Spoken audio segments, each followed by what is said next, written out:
Luar biasa Bapak Ibu.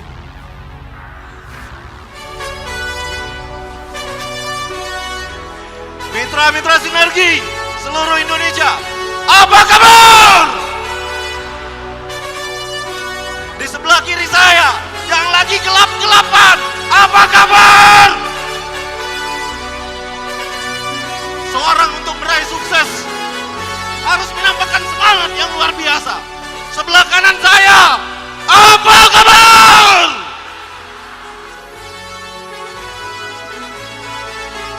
Semuanya, para calon peraih luxury berikutnya, apa kabar? Luar biasa, plus untuk kita semua. Silakan duduk kembali Bapak Ibu.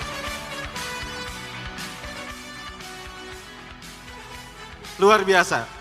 Bismillahirrahmanirrahim. Assalamualaikum warahmatullahi wabarakatuh. Bapak Ibu semuanya, tentunya Bapak Ibu hadir ke sini pengen menyaksikan. Saat ini Bapak Ibu mungkin menyaksikan, tapi di periode GSS berikutnya Bapak Ibu lah yang ada di panggung ini. Bapak Ibu saudaraku sekalian, banyak cerita di awal saya menjalankan bisnis ini Bapak Ibu. Tidak semudah membalikan sebuah telapak tangan. Banyak proses yang saya hadapi di sini Bapak Ibu. Banyak hal, banyak tantangan yang saya hadapi di sini Bapak Ibu. Saya dilahirkan 37 tahun yang lalu Bapak Ibu di Bengkulu sana. Mungkin Bapak Ibu tidak banyak yang tahu di mana itu Bengkulu. Saking terpencilnya Bapak Ibu, hujan pun belum masuk ke sana Bapak Ibu. Bapak Ibu saudaraku semuanya, saya dilahirkan dari seorang pengusaha pertanian. Ini saya ganti Pak. Saya ganti, kata Pak Febrian harus diganti. Saya dilahirkan dari orang tua sebagai seorang petani. Tentu Bapak Ibu, yang namanya petani di Bengkulu sana Bapak Ibu, hanya menggarap sebidang sawah dan hasilnya pun tidak seberapa. Tapi saya salut dengan perjuangan mereka Bapak Ibu. Saya bangga dengan perjuangan mereka. Demi untuk menyekolahkan anak-anaknya, kedua orang tua saya rela Bapak Ibu pergi pagi, pulang malam, menggarap sawah demi anaknya kuliah. Tentu Bapak Ibu, harapan yang besar, harapan yang sangat besar dari kedua orang tua saya, untuk saya sebagai anak sulung, untuk saya sebagai anak yang paling tua Bapak Ibu. Bapak Ibu saudaraku sekalian, kenapa saya begitu dahsyat, begitu bersemangat menjalankan ini? Karena mereka. Inilah Bapak Ibu, rumah saya.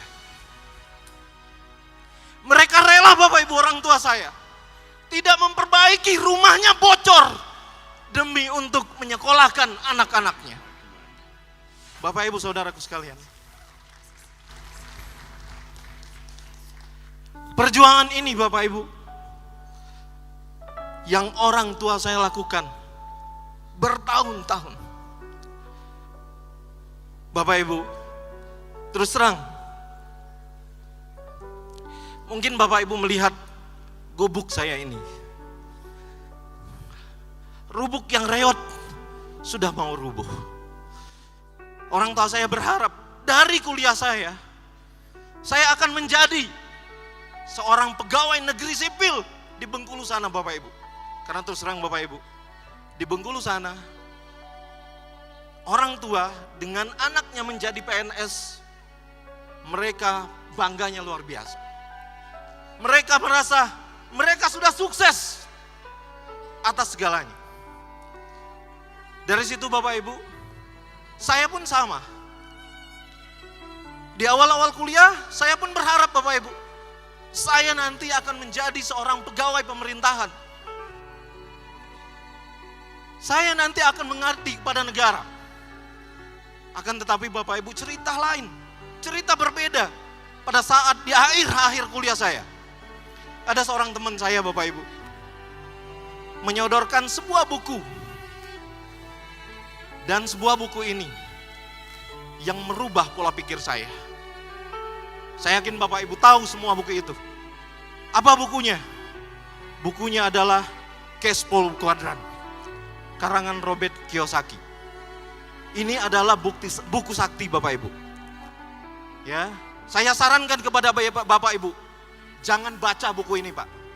Kalau Bapak Ibu ya hanya pengen jadi pegawai biasa. Tapi jika Bapak Ibu ingin menjadi pengusaha, pebisnis, investor, orang yang sukses, bacalah Pak buku ini. Ini akan merubah pola pikir kita Bapak Ibu. Dari situlah Bapak Ibu, di akhir kuliah saya mulai menjalankan usaha. Saya mulai belajar untuk usaha. Saya mulai belajar untuk bisnis, mengembangkan bisnis Bapak Ibu. Luar biasa Bapak Ibu. Di awal-awal menjalankan bisnis, langsung Bapak Ibu gagal. Langsung gagal Pak. Tapi di situ saya tidak putus asa Bapak Ibu. Saya terus berjuang. Terus sehingga saya menerima ijazah kuliah saya Bapak Ibu. Dan saya katakan kepada ijazah kuliah saya, mohon maaf ijazah, tempatmu hanya di laci saja. Saya akan jadi pengusaha. Bapak Ibu saudaraku sekalian, dari situ Pak,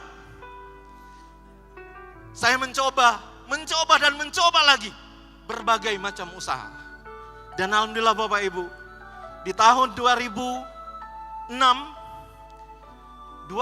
akhir Bapak Ibu, saya dikenalkan dengan sebuah produk, sebuah bisnis yang luar biasa. Dan di situ mengantarkan saya kepada kesuksesan pertama saya dengan penghasilan 2-3 juta per hari. 2007 sampai dengan 2010 Bapak Ibu. 2010 saya tergoda dengan investasi di luar sana. Saya mengambil beberapa investasi di luar sana yang ditawarkan oleh orang-orang yang tentunya belum saya kenal baik. Apa yang terjadi Bapak Ibu? Seluruh yang saya dapatkan dari bisnis tadi Bapak Ibu, dari 2006 sampai dengan 2010, ludes tidak bersisa. Bahkan menyisakan hutang. Terus terang Bapak Ibu, jikalau ada di luar sana kepada Bapak Ibu 10 orang yang menawarkan investasi kepada Bapak Ibu, dan investasi itu Bapak Ibu tidak kenal perusahaannya di mana, legalitasnya di mana Pak Bu. Dari 10 orang tersebut, 9 orangnya adalah penipu. Satu lagi siapa Pak? Satu lagi adalah orang yang baru belajar nipu Bapak Ibu. Jadi Bapak Ibu akan tertipu dengan itu. Banyak Pak bisnis di luar sana yang baru-baru ini muncul ya, dengan skema investasi yang namanya memelas, tidak lama hilang Bapak Ibu. Jadi jangan sampai cukup saya yang menjadi korbannya beberapa tahun yang lalu Bapak Ibu. Dari situ Bapak Ibu, terus terang, ujian demi ujian datang kepada saya. Bertubi-tubi Bapak Ibu, tidak karuan. Di 2011, alhamdulillah Bapak Ibu, anak pertama saya lahir. Dan pada saat saya dalam keadaan terpuruk, dalam saat saya dalam keadaan bangkrut, dokter memvonis anak pertama saya ada kelainan jantung.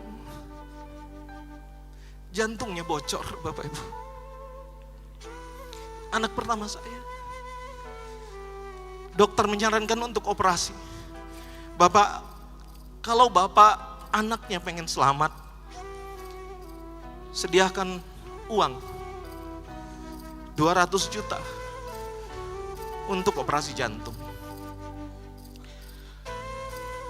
Saya tidak bisa berkata-kata Bapak Ibu di situ. Saya hanya bisa terdiam. Pertama, saya tidak punya uang. Saya udah tidak punya apa lagi Bapak Ibu. Saya hanya punya satu motor dan itu pun kredit. Dan 4 bulan kemudian Bapak Ibu, tepatnya April 2011, Allah lebih sayang anak saya. Sehingga anak saya diambil duluan oleh Allah.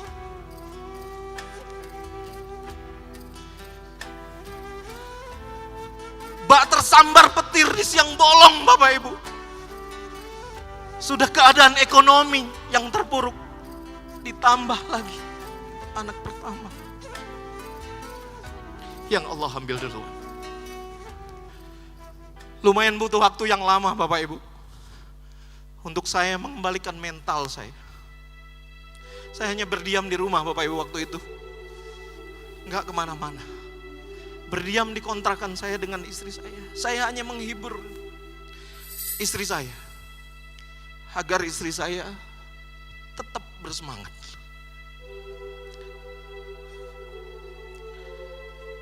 Cukup lama Bapak Ibu, cukup lama kondisi ini menimpa diri saya.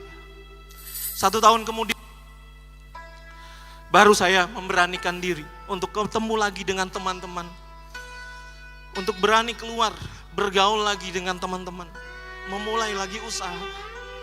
Pada saat itu saya tidak punya pekerjaan Bapak Ibu. Saya tidak punya usaha, tidak punya bisnis. Dari situ Bapak Ibu, saya mulai mencoba beberapa bisnis. Mulai dari ternak domba. Setiap harinya kita ngarit Bapak Ibu, ngambil rumput. Akan tetapi Bapak Ibu sama, hasilnya pun belum ada. Sehingga sampai suatu ketika Bapak Ibu, pada saat ojek online pertama kali masuk ke Bandung Bapak Ibu, saya merasakan bahwa ini adalah sebuah solusi untuk saya bisa bertahan hidup Bapak Ibu ketika itu. Lumayan, saya dengar di Jakarta Bapak Ibu, katanya bisa menghasilkan 500 sampai dengan 1 juta dalam waktu 1 hari. Di situ pun Bapak Ibu, saya ambil. Saya daftar dengan teman saya. Dengan teman-teman saya beramai-ramai datang ke situ Bapak Ibu daftar. Luar biasa Bapak Ibu. Nggak kuat saya Pak, nggak kuat. Kenapa? Karena setiap hari Bapak Ibu harus bentrok dengan ojek pangkalan. Pernah satu ketika Bapak Ibu, saya ditungguin di depan gang gara-gara ngambil penumpang di komplek Bapak Ibu.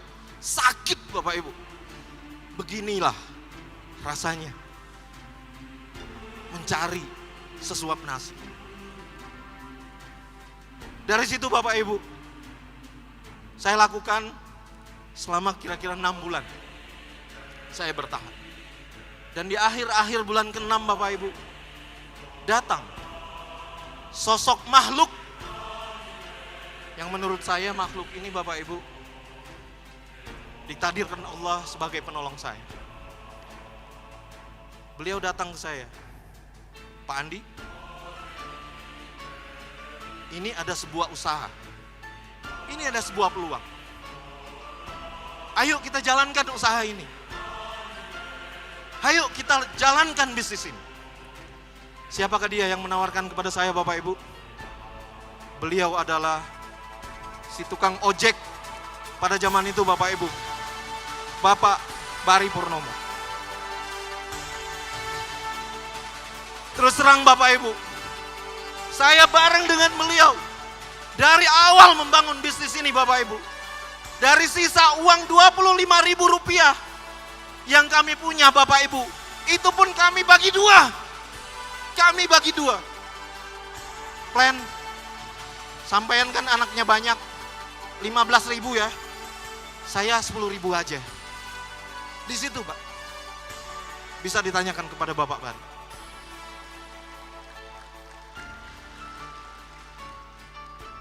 Dan pada saat Bapak Bari menawarkan kepada saya bisnis ini Pak, saya pun melihat, menatap muka Pak Bari. Coba lihat Pak, yang sisi kirinya. Kira-kira Bapak Ibu percaya nggak kalau ada orang yang sosoknya begitu Bapak Ibu, ya, nawarin bisnis miliaran. Pak Andi, ini bisnis potensinya miliaran Mbak. Dahsyat ini bisnis. Gitu dia bilang Mbak. Ya, saya menatap wajah Pak Bari. Yang benar ini, benar. Terus, ya udah ayo kita datang ke seminarnya. Beliau bilang gitu Pak. Datang kami Pak. Datang ke seminarnya Pak, di seminar kan dijelaskan bla bla bla bla bla. Selesai Pak. Saya langsung bilang ke Pak Bari, Pak Bari, hari ini saya gabung Pak. Pak Bari pun menyambut dengan semangatnya. Siap, oke.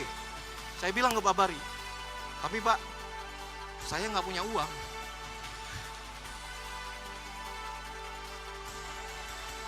Boleh nggak Pak Bari pinjemin dulu saya uang? Pak Bari langsung semangat Pak. Karena melihat kan yang ditawarin ini kan sarjana beneran gitu kan.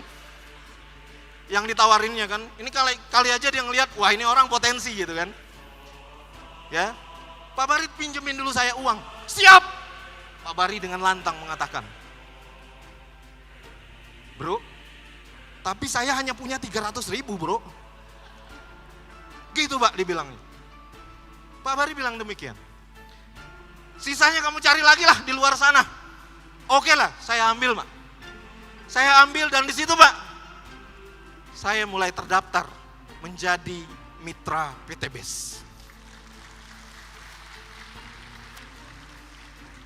Bapak Ibu Saudaraku sekalian, hari demi hari saya lalui dengan Pak Bari Pak. Siang dan malam, presentasi Bapak Ibu, satu motor. Kadang naik motor Shogun Pak Bari, pinjaman dari Pak Haji Febrian. Terkadang juga Pak, naik motor saya yang motor kreditan. Kita sambangi Pak, teman. Kita ketok rumahnya Pak. Bahkan jam 2 malam pun kita beranikan diri untuk mengetok rumah teman kita. Demi menawarkan bisnis ini. Ini yang luar biasa. Tentunya Bapak Ibu, tentunya banyak sekali rintangan yang kami hadapi. Suatu ketika Bapak Ibu kami hadir, kami datang kepada teman kami yang ada di Cimahi sana Bapak Ibu.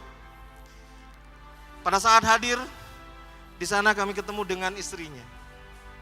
Ibu, maaf, Bapak ada. Ibunya bilang, ada Pak di dalam, tunggu bentar ya. Ibunya masuk Pak. Ibunya masuk, habis itu keluar lagi.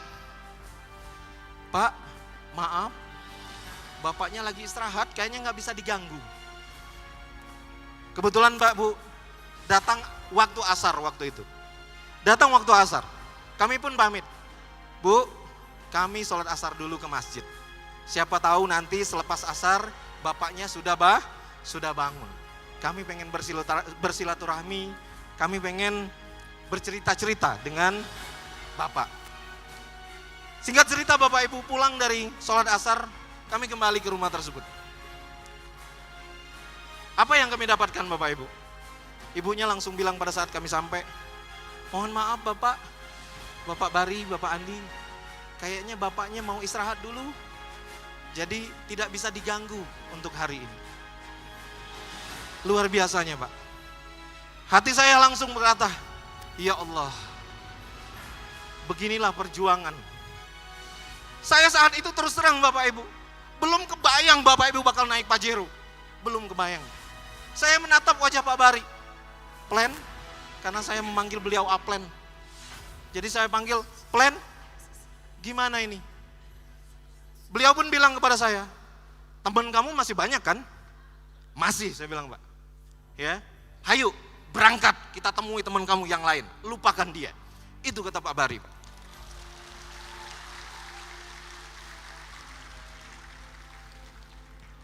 Satu demi satu Bapak Ibu, satu demi satu kami temui. Dan alhamdulillah Bapak Ibu, mulai menemukan partner-partner bisnis yang mau diajak bekerja sama. Karena apa waktu itu Bapak Ibu? Mereka bertanya kepada kami, bertanya kepada saya, bertanya kepada Pak Bari, Pak, di bisnis ini udah ada buktinya belum? Belum. Kita bilang gitu Pak. Karena waktu itu memang belum ada buktinya Bapak Ibu. Belum ada yang nerima mobil. Ya. Terus prospekan kita bilang apa? Ya terus, kalau belum ada buktinya gimana dong? Masa bisnisnya katanya miliaran tapi belum ada bukti? Pak Bari dengan lantang Pak, langsung memutus pembicaraan saya. Pak, mohon maaf, untuk masalah bukti, nanti kita yang akan jadi buktinya. Itu beliau bilang Pak. Di situ terus terang Bapak Ibu, saya terdiam. Ya Allah, benarkan apa yang dikatakan Pak Bari. Saya hanya bisa bilang begitu Bapak Ibu. Saya yang bisa bilang itu. Dan alhamdulillah Bapak Ibu, di situ ketemu partner-partner bisnis. Ada Pak Yosadrak, ada Pak Perino Pirona, ada Pak Rizky Utama, atau Pak Anwar, ada Pak Didin, ada Pak Taufik Had, dan lain-lain Bapak Ibu. Banyak sekali yang gak bisa saya sebutkan satu persatu namanya. Alhamdulillah Bapak Ibu, di awal munculnya Mokes, 2 bulan saya hampir berbarengan dengan Bapak Bari Purnomo menerima mobil pertama kami. Menerima Mokes pertama kami. Alhamdulillah Bapak Ibu. Di sini membuktikan bahwa betul kami yang menjadi buktinya. Dari situ pun Bapak Ibu, dari situ pun karena saya udah bertekad di hati saya Bapak Ibu. Mokes pertama saya persembahkan untuk kedua orang tua saya untuk daftar haji.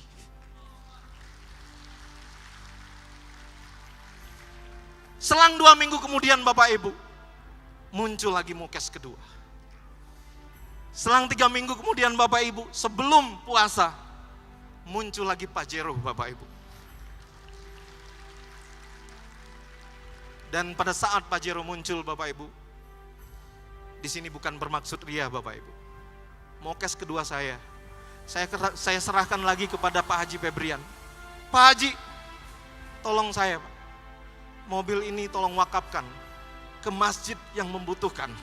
Dan alhamdulillah Bapak Ibu, Pak Haji Febrian langsung Pak Bu mewakafkan Mokes kedua tersebut. Tidak lama, 1 bulan kemudian Pajero kedua pun cair.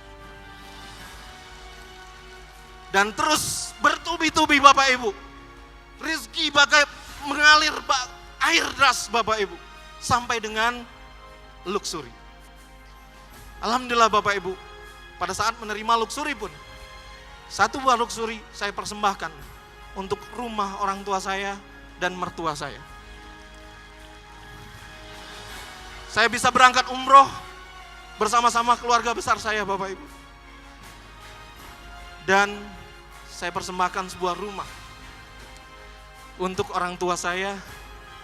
Rumah yang tadinya sudah mau roboh Bapak Ibu, dibangun kembali. Lumayan Bapak Ibu, untuk orang tua saya di Bengkulu sana. Sebuah rumah yang tidak begitu besar, ukurannya cuman 8 kali 30 meter, saya persembahkan untuk orang tua saya. Itu rumah-rumah sebelahnya Pak. Begitulah di kampung saya. Lihat sebelah kirinya, lihat sebelah kanannya. Ini adalah persembahan luar biasa untuk orang tua saya. Bapak Ibu Saudaraku sekalian, kenapa saya begitu bersemangat Bapak Ibu menjalankan bisnis ini? Kenapa saya begitu antusias Bapak Ibu menjalankan bisnis ini? Alasannya adalah kedua orang tua saya dan anak istri saya. Bapak Ibu bisa melihat. Ini adalah alasan saya. Saya melihat di wajah kedua orang tua saya, sudah banyak keriput yang muncul Bapak Ibu. Saya berkata kepada diri saya,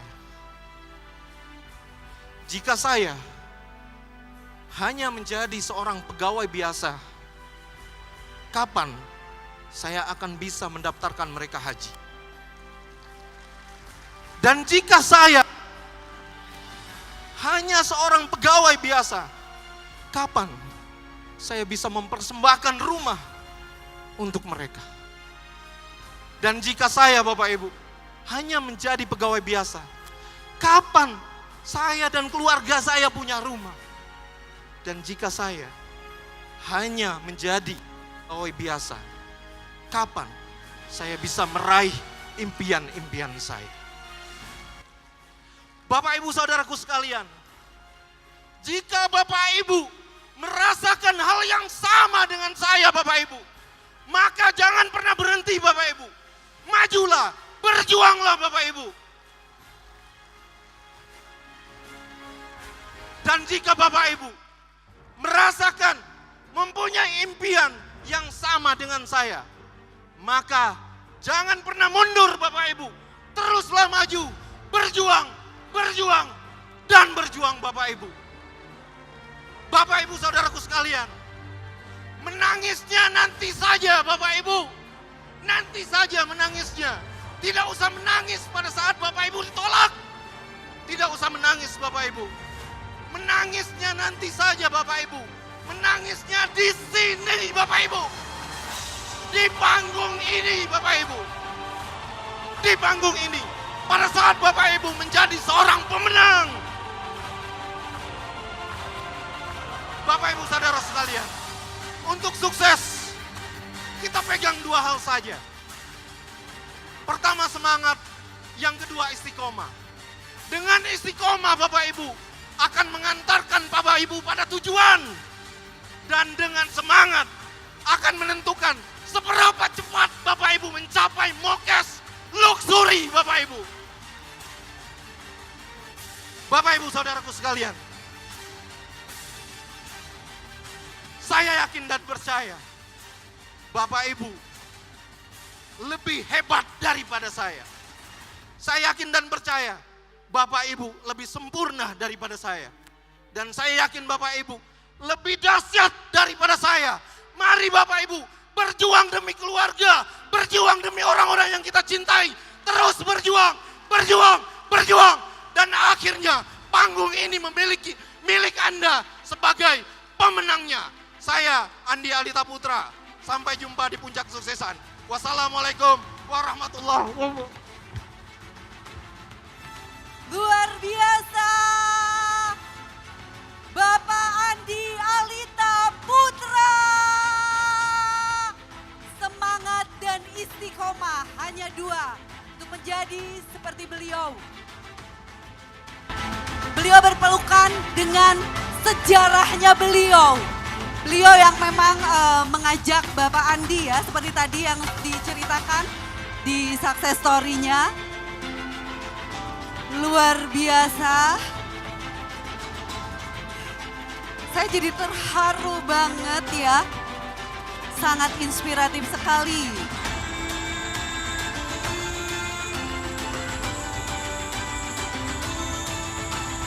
Terima kasih Pak Bari ya. Saya kenal beliau dari tahun 2004-2005 ya. Dari 2004-2005, Masya Allah, saya sangat bersyukur sekali bisa dibantu oleh orang seperti beliau yang tidak pernah dari awal saya memulai program SLC. Pak Suroto dan Pak Andi Alita adalah dua orang yang belum pernah bolos sama sekali ikut program SLC. Termasuk tadi pagi. Luar biasa. Insya Allah Anda semuanya bisa seperti Bapak Andi Alita. Insya Allah. Iya, sangat luar biasa sekali. Sampai Bapak Direktur kita juga naik ke atas pentas untuk memberikan penghargaan tentunya. Dan seperti disampaikan bahwa Bapak Andi Alita dan Bapak Suroto adalah yang tidak pernah absen SLC. Iya, betul sekali. SLC ya, jadi itu benar-benar. Jadi selain mendapatkan penghargaan, juga beliau secara istiqomah tadi kan ya. Iya betul, semangat dan istiqomah. Mudah-mudahan yang ada di sini selanjutnya bisa menjadi seperti Bapak Andi Alita Putra. Tepuk tangan untuk Anda semua yang ada di sini.